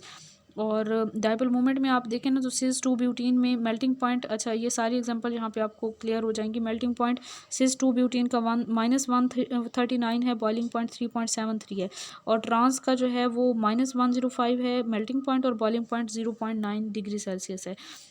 इसी तरह मैलिक एसिड में आप देखें तो मैलिक एसिड का मेल्टिंग पॉइंट 130 है, और इसकी सोलिबिलिटी 79 ग्राम per centimetre cube 20 degree Celsius पे है। फ्यूमेरिक एसिड की बात करें जो कि ट्रांस है, इसका मेल्टिंग पॉइंट 302 है। सिज का था 130 मेल्टिंग पॉइंट, और ट्रांस का है 302, ज़्यादा है। ठीक है, सोलिबिलिटी इसकी कम है, 0.7 ग्राम per centimetre per 100 centimetre cube at 20 degree centigrade. और अगर हम सिज और ट्रांस आइसोमर्स की बात करते हैं यहाँ पे जहाँ पे हम अगर बात करते हैं म्यू की वैल्यू की, यानी कि हम इनकी डायपोल मूवमेंट की बात करते हैं तो सिज की ज़्यादा होगी डायपोल मूवमेंट, और ट्रांस में डायपोल मूवमेंट कैंसिल आउट हो जाती है, individual bonds movement cancel out हो जाती हैं, तो इसलिए वहाँ पे 0 है। केमिकल मेथड्स से भी हम कन्फिग्रेशन फाइंड कर सकते हैं bye formation of cyclic compound. अगर हम इन्हें साइक्लिक कंपाउंड में कन्वर्ट करते हैं, जैसे मेलिक एसिड है 140 डिग्री सेंटीग्रेड पे इसमें वाटर का रिमूवल होगा तो मेलिक एनहाइड्रेट में चेंज हो जाएगा ये। और फ्यूमेरिक एसिड 300 डिग्री सेंटीग्रेड तक इसे हीट करना पड़ेगा, जो ट्रांस वाला है, मीन कि वो ज़्यादा स्टेबल है, तब जाके इसमें से वाटर का रिमूवल होगा और ये चेंज होगा मेलिक एनहाइड्रेट में। Cis isomers undergo ring closure much more readily than trans isomer. Formation of open chain compound, दूसरा criteria formation of open chain compound from cyclic compound. Cyclic compound से open chain compound बनाए, जैसे benzene है या quinone है, इसकी oxidation हम करवा दें तो ये maleic acid melting point 130 degree centigrade इसमें चेंज हो जाएगा। Structure of the starting material tell that the product what product will be cis और ट्रांस। जो स्टार्टिंग मटेरियल है उसके स्ट्रक्चर से हमें पता चल जाएगा कि जो प्रोडक्ट है वो सिज होगा या ट्रांस होगा। मेल्टिंग पॉइंट 130 है तो ये मेलिक एसिड है जो कि हमारे पास सिज है। Correlation with compounds of known configuration, known configuration के कंपाउंड के साथ कोरिलेट भी कर सकते हैं। Butene produced from crotonoic acid, prove the configuration of crotonoic acid. Crotonic acid, butene जिसको क्रोटोनिक एसिड से प्रोड्यूस करते हैं वो प्रूव करती है कन्फिग्रेशन ऑफ क्रोटोनिक एसिड। जैसे सिस क्रोटोनिक एसिड है, लिथियम एल्यूमिनियम हाइड्राइड की प्रेजेंस में इसकी रिडक्शन करवाएंगे तो फर्दर जो है ये इसने हमारे पास काफ़ी स्टेप्स के गुजरने के बाद फिर इसने फाइनल प्रोडक्ट में चेंज होना है, तो जो प्रोडक्ट है वो भी आपके पास सिस आएगा। Comparison of stability of cis and trans, तो हमें ये पता चला कि जो प्रोडक्ट सिस है तो हमारा जो रिएक्टेंट था वो भी सिस होगा। Comparison of stability of cis and trans isomers, cis जो हैं ये लेस स्टेबल होते हैं, लेबाइल होते हैं, ट्रांस मोर स्टेबल होते हैं। डेंसिटी की बात करें तो सिस की ज़्यादा होती है, ट्रांस की कम होती है। रिफ्रैक्टिव इंडेक्स की बात करें तो सिस का ज़्यादा होता है। सोलिबिलिटी सिस की ज़्यादा होती है, हीट ऑफ कंबस्टन सिस की ज़्यादा होती है, डायपोल मूवमेंट सिस की ज़्यादा होती है, डिसोसिएशन कांस्टेंट सिस की ज़्यादा होती है और ट्रांस की कम होती है। Interconversion of geometrical isomers by creating some degree of single bond character in double bond by exciting molecules through heat और लाइट और बाय ट्रांजिटरी एडिशन। तो इस तरह से जो है हम इंटर कन्वर्ट कर सकते हैं ज्योमेट्रिकल आइसोमर्स को। जैसे एग्जांपल है ट्रांस स्टिल्बीन और सिस स्टिल्बीन्स, इनको हम जो है वो सनलाइट की प्रेजेंस में एक दूसरे में कन्वर्ट कर सकते हैं। ठीक है, मीन कि इनको हम क्या कर सकते हैं, एक्साइट कर सकते हैं और ये फिर कन्वर्ट हो सकते हैं दूसरे आइसोमर के अंदर। ट्रांस को हम यहाँ पे सिस में कन्वर्ट कर रहे हैं। Equilibrium lies toward stable form, यानी कि ट्रांस की तरफ जो है वो इक्विलिब्रियम ज़्यादा लाई करेगा।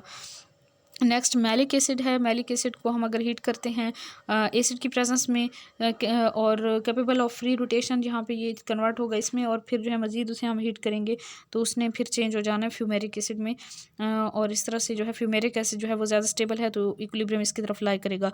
कन्फॉर्मेशनल आइसोमरिज्म, नेक्स्ट हमारे पास टॉपिक आ जाता है conformational isomerism. The different arrangement of the atoms of a molecule in space resulting from rotation about single bond are called conformations of molecules. Compound जो है उनको हम कन्फॉर्मेशनल आइसोमर्स कहेंगे या रोटामर्स कहेंगे या कन्फॉर्मर्स कहेंगे और इनकी डिफरेंट एनर्जीज होती हैं। रैपिडली इंटर कन्वर्टेबल होते हैं, नॉन सुपरपोजेबल होते हैं। An analysis of energy changes that molecule undergo as groups rotate about single bond called conformational analysis. Conformational analysis क्या है? This is an analysis of energy changes that a molecule undergoes as groups rotate about single bond is called conformational analysis. Example इसमें आप देखें तो ethane की बात करते हैं। Ethane CH3 single bond CH3 rotation of one CH3 group with respect to the other gives infinite number of different conformations. एक CH3 को दूसरे CH3 के लिहाज से हम रोटेट करते हैं तो काफ़ी सारे जो है बहुत ज़्यादा तादाद में हमें डिफरेंट कन्फॉर्मेशंस मिलती हैं, each having certain energy associated with etch, और हर एक के साथ एक ख़ास एनर्जी एसोसिएट होती है। और इसी तरह ethane there are two extremes, a conformation of highest and another of lowest potential energy. और यहाँ पे जो है फिर हमारे पास दो एक्सट्रीम्स होंगी, एक की हाईएस्ट पोटेंशियल एनर्जी होगी और एक की लोएस्ट होगी। स्टैगर्ड जो है, स्टैगर्ड में हमारे पास HCH बॉन्ड एंगल जो है वो 60 डिग्री तक होता है और इक्लिप्स्ड में लेस देन 10 होता है। तो यहाँ पे स्टैगर्ड फॉर्म है, साहॉर्स स्ट्रक्चर्स हैं यहाँ पे आपको नज़र आ रहे हैं इथेन के, ठीक है। और न्यूमैन प्रोजेक्शन स्ट्रक्चर हैं, इसमें फिर फर्दर स्टैगर्ड एंड इक्लिप्स होते हैं। स्टैगर्ड में आपको पता है कि एंगल 60 डिग्री तक होगा और इक्लिप्स जो है उसमें लेस दैन 10 डिग्री होगा, ठीक है। तो इक्लिप्स में एंगल कम होता है और स्टैगर्ड में ज़्यादा होता है, ये एंगल का डिफरेंस आप लोगों ने याद रखना है। और न्यूमैन प्रोजेक्शन में एक सर्कल की फॉर्म में जो है वो हम शो करते हैं, मीन के दोनों CH3 ग्रुप को ऊपर नीचे, एक दूसरे के ऊपर नीचे हम शो कर रहे होते हैं सर्कल बना के। Energy difference between staggered and Eclipse form की बात करें तो 12.1 किलो जूल पर मोल होता है, कॉल्ड एनर्जी बैरियर और torsional barrier of single bond और torsional strain of molecule. Most of ethane molecules wag back and forth with their atoms in staggered or nearly staggered conformations. The more energetic ones rotate through eclipsed conformation to other staggered conformation. At very low temperature, like minus 250 degree Celsius, molecules can't cross this energy barrier. बहुत कम temperature पे जो है ये cross नहीं कर सकते energy barrier. यहाँ पे आपको नज़र आ रहा है कि स्टैगर्ड फॉर्म में अगर आप देखें ना तो जो हाइड्रोजन आइटम है वो एक दूसरे से बहुत दूर दूर हैं और इक्लिप्स्ड फॉर्म में बिल्कुल करीब करीब आ जाते हैं। और यहाँ पे एनर्जी बैरियर जो है वो 12.1 किलो जूल पर मोल है। और यहाँ पे ये जो है वो इनकी कन्वर्जन दिखाई हुई है एक ग्राफ के थ्रू, यहाँ पे एनर्जी है, यहाँ पे इनकी रोटेशन है। और 2 ब्यूटेन की बात करते हैं एज 1,2-डाईमिथाइल ईथेन, 2 ब्यूटेन। तो 2 ब्यूटेन में आपको ये डिफरेंट जो है इसकी फॉर्म्स नज़र आ रही हैं। ये इसकी स्टैगर्ड फॉर्म्स हैं, इक्लिप्स्ड फॉर्म है। स्टैगर्ड फॉर्म है ये, इक्लिप्स्ड है, देन स्टैगर्ड है, इक्लिप्स्ड है, देन स्टैगर्ड है, देन इक्लिप्स्ड है, ठीक है। पोटेंशियल एनर्जी पोटेंशियल कन्फॉर्मेशंस की बात करते हैं तो ब्यूटेन की 4 पॉसिबल कन्फॉर्मर्स हैं। स्टेबिलिटी की बात करें तो एंटी स्टैगर्ड की सबसे ज़्यादा, स्टैगर्ड की उससे कम, और देन गोची स्टैगर्ड की, देन पार्शली इक्लिप्स्ड की, एंड सबसे कम जो है वो इक्लिप्स्ड की होती है एनर्जी। तो यहाँ पे इन सब को अगर हम एक्सप्लेन करें तो ये जो आपको सामने नज़र आ रही थी 1 2 3 4 5 एंड 6 फॉर्म्स इसकी, ये एन ब्यूटेन की। और इसमें अगर आप देखें तो फर्स्ट वन जो है एंटी स्टैगर्ड कन्फॉर्मेशन इसे हम कहते हैं। इसमें कोई टॉर्शनल स्ट्रेन नहीं है क्योंकि सारे जो एटम्स हैं, सारे जो बॉन्ड्स हैं वो एक दूसरे पे मैक्सिमम एंगल पे हैं एक दूसरे से, ठीक है, मैक्सिमम डिस्टेंस पे मौजूद हैं। तो ये एंटी स्टैगर्ड कन्फॉर्मेशन है, इसमें कोई टॉर्शनल स्ट्रेन नहीं है, मोस्ट स्टेबल है और लीस्ट रिएक्टिव है। मोस्ट स्टेबल एंटी स्टैगर्ड जो है वो सबसे ज़्यादा स्टेबल है, सबसे कम रिएक्टिव है। ये स्टेबिलिटी का ऑर्डर बेसिकली यहाँ पे बताया हुआ है। उसके बाद थर्ड एंड फिफ्थ की बात करते हैं, third one and fifth one, ये थर्ड और ये फिफ्थ। इसमें भी आप देखें तो इसकी निस्बत इसमें थोड़ा सा करीब हो गए हैं एटम्स इन दोनों में, ठीक है। तो इनको हम कहते हैं जी गोची स्टैगर्ड कन्फर्मेशन। इसमें बोथ ऑफ इक्वल एनर्जी, दोनों की एनर्जी इक्वल है। 3 एंड 5 वाले की obtain bye rotation of the 120 degree about central carbon carbon bond in either direction. इनको हम हासिल करते हैं 120 डिग्री पे रोटेशन जब हम करते हैं कार्बन कार्बन बॉन्ड की किसी भी डायरेक्शन में। Less stable then first one by 3.35 kilo joule per मोल। ये फर्स्ट वन से 3.35 kilo joule per mole energy के डिफरेंस कम स्टेबल है, mirror image of each other. और ये दोनों 3 और 5 वाले एक दूसरे के मिरर इमेजेस हैं। 2 एंड 6 की अब हम बात करते हैं, 2 और 6। 2 वाली कन्फिग्रेशन आपके पास ये वाली है और 6 वाली ये वाली है, ठीक है। तो इसमें अगर आप देखें इन दोनों को हम पार्शली इक्लिप्स्ड कन्फर्मेशंस कहते हैं। 360 डिग्री रोटेशन से ये हमें ऑब्टेन होती हैं। मिरर इमेजेस हैं, इक्वल एनर्जी है, इनकी energy barrier 15.9 kilo joule per mole है और इनमें टॉर्शनल स्ट्रेन पाया जाता है, वंडरवाल्स रिपल्जन भी पाई जाती हैं। नेक्स्ट हमारे पास फोर्थ वन आ जाती है, फुली इक्लिप्स्ड कन्फर्मेशन है, ग्रेटर एनर्जी ऑफ ऑल। सबसे ज़्यादा इसकी एनर्जी होती है 18.8 kilo joule per mole, least stable है, torsional strain and van der Waals repulsion इसमें पाई जाती हैं। Thus at ordinary temperature and in most reactions n butane expected to exist in anti staggered form. ज़्यादातर एंटी स्टैगर्ड कन्फर्मेशन में ये पाया जाता है n butane predominantly. And the conformational isomers have never been isolated since energy barrier are too small. Conformational isomers को तो हम कभी भी आइसोलेट नहीं कर सकते क्योंकि इनका एनर्जी बैरियर जो होता है वो बहुत ज़्यादा कम होता है for their long lived existence in such a non rigid system. It is possible to separate them at very very low temperature like below -230 degree Celsius. तो यहाँ पे ये एक आपको ग्राफ नज़र आ रहा है जिसमें इनकी स्टेबिलिटीज़ वगैरह, एनर्जी और ये रोटेशन वगैरह के कहाँ कहाँ रोटेट करते हैं। बेसिकली आपने यहाँ पे इनकी रोटेशन याद करनी है, इनके नेम, इनकी रोटेशंस, इनकी एनर्जी का जो गैप है वो याद करना है, जो कि ऊपर भी सारा एक्सप्लेन कर दिया गया था। तो ऊपर से आप स्टडी करेंगे, सारा अच्छे से याद करेंगे तो ये ग्राफ भी आपको क्लियर हो जाएगा। नेक्स्ट देखते हैं कन्फर्मेशंस ऑफ साइक्लोहेक्सेन। साइक्लोहेक्सेन जो है नॉन प्लेनर है, carbon carbon bond angle 109.5 degree, free of angle strain, puckered ring होता है इसका, 2 एक्सट्रीम कन्फॉर्मेशंस होती हैं in which all the angles are tetrahedral and free of angle strain. Boat form होती है इसकी एंड चेयर फॉर्म होती है। चेयर फॉर्म ज़्यादा स्टेबल होती है, परफेक्टली स्टैगर्ड होती है, और बोर्ड फॉर्म जो होती है वो लेस स्टेबल होती है। एक इसकी ट्विस्ट फॉर्म भी होती है। ये तीनों फॉर्म्स आपको नज़र आ रही हैं पेपर पे, और boat form, chair form and twist form. तो यहाँ पे ये A B and C structures इसके देख लें। सी जो है large separation between hydrogen atoms at opposite corners of a ring. Carbon 1 and carbon 4 के ऊपर जो है वो इनके दरमियान काफ़ी ज़्यादा जो है वो सेपरेशन है हाइड्रोजन एटम्स के दरमियान। 6 hydrogen atoms parallel to general plane of ring. Equatorial hydrogens जो है इन्हें हम कहेंगे, जो 6 हाइड्रोजन एटम्स हैं parallel to general plane of ring, इनको हम इक्वेटोरियल हाइड्रोजन्स कहेंगे। And these carbon hydrogen bonds are called equatorial bonds by analogy with equator of the earth. 6 hydrogen atoms जो कि परपेंडिकुलर हैं इनको हम एक्सियल हाइड्रोजन्स कहेंगे। कार्बन हाइड्रोजन बॉन्ड्स को हम एक्सियल बॉन्ड्स कहेंगे। There are 3 axial hydrogens on each face of the cyclohexane ring and their orientation up and down alternates from one carbon to another. Boat conformation की बात करें तो not free of torsional strain. इसमें जो hydrogens हैं carbon fourth hydrogens on 4 carbons यानी कि carbon 2, 3, 5 and 6 के ऊपर ये इक्लिप्स्ड हैं, ठीक है, वो हाइड्रोजन जो कि कार्बन 4 कार्बन के ऊपर प्रेजेंट हैं, कार्बन नंबर 2 पे, carbon number 3, carbon number 5 and carbon number 6 पे वो एक्लिप्स्ड हैं। और वो हाइड्रोजन जो कि 2 कार्बन पे प्रेजेंट हैं, कार्बन 1 एंड कार्बन 4 के ऊपर, वो हैं जी close enough to cause van Waals repulsions called flag pole hydrogens. उनको हम फ्लैग पोल्स हाइड्रोजन कहते हैं, जो कि कार्बन 1 और 4 पे प्रेजेंट है।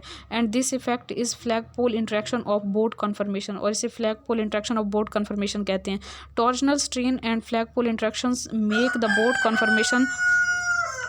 The boat conformation considerably less stable than chair conformation. तो ये टॉर्जनल स्ट्रेन और फ्लैग पोल इंट्रैक्शंस जो हैं, यही बोट कन्फर्मेशन को चेयर फॉर्म से कम स्टेबल बनाती हैं। कार्बन 1 एंड कार्बन 4 जो हैं वो आउट ऑफ प्लेन हैं, फेयरली फ्लेक्सिबल हैं। ठीक है, बोट फॉर्म के अंदर 1 और 4 जो है वो आउट ऑफ प्लेन है, फेयरली फ्लेक्सिबल हैं। Chair form is more stable by 27.2 kilo joule per mole. तो ये एनर्जी का डिफरेंस भी आप याद रखें कि कितनी एनर्जी से वो ज़्यादा स्टेबल है। यहाँ पे आपको चेयर फॉर्म की 2 different chair form boat form नज़र आ रही है, इक्लिप्स्ड कन्फर्मेशन नज़र आ रही है, फ्लैग पोल इंट्रैक्शन नज़र आ रही है कार्बन 1 एंड कार्बन 4 के हाइड्रोजन के दरमियान। नेक्स्ट है ट्विस्टेड कन्फर्मेशन। ट्विस्टेड कन्फर्मेशन या जिसको हम स्क्यू बोट कन्फर्मेशन भी कहते हैं। ट्विस्टेड कन्फर्मेशन और skew boat conformation inside hydrogen interactions are partially removed less eclipsed interactions. इसमें लेस इक्लिप्सिंग इंट्रैक्शंस होती हैं। 6.3 kilo joule per mole energy से मोर स्टेबल है दैन बोट कन्फर्मेशन। ये जो आपके पास स्क्यू बोट कन्फर्मेशन है, it is more stable than boat conformation. इसको हम ट्विस्टेड कन्फर्मेशन भी कहते हैं।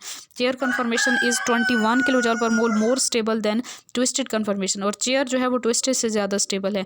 दे interconvert rapidly through boat conformation as transition state. Boat conformation transition state है, और चेयर और ट्विस्ट जो है वो एक दूसरे में इंटर कन्वर्ट होती हैं through boat conformation. This boat conformation is not normal isolable species. ये नॉर्मल आइसोलेबल स्पीशी नहीं है जो बोट कन्फर्मेशन है, ये इंटरमीडिएट है। Twist boat is present in very small amount. Twist boat जो है वो बहुत स्मॉल अमाउंट में प्रेजेंट है। And chair form is major conformation, और चेयर फॉर्म जो है वो मेजर कन्फॉर्मर है। There are also 2 rapidly interconverting chair confirmation of cyclohexane. 2 rapidly interconverting chair conformations हैं साइक्लोहेक्सेन की, ठीक है, जो कि एक दूसरे में बहुत तेज़ी से इंटर कन्वर्ट होती रहती हैं। यहाँ पे आपको एनर्जी दिखाई हुई है वाई एक्सिस पे, और एक्स एक्सिस पे है reaction coordinates to conformational interconversion. और ये इस ग्राफ से आपको समझ आ रही है कि कितना एनर्जी का गैप है और कौन ज़्यादा स्टेबल है, कौन लेस स्टेबल है। उसके बाद जी स्टेबिलिटी ऑर्डर की बात करें तो चेयर फॉर्म सबसे ज़्यादा स्टेबल है, ट्विस्ट फॉर्म उससे कम, बोट फॉर्म उससे कम, एंड हाफ चेयर सबसे कम। तो ये बेसिकली ये स्टेबिलिटी ऑर्डर आपने रट्टा लगा लेना है। उसके बाद जी हमारे पास आ जाता है सब्स्टिट्यूटेड साइक्लोहेक्सेन्स।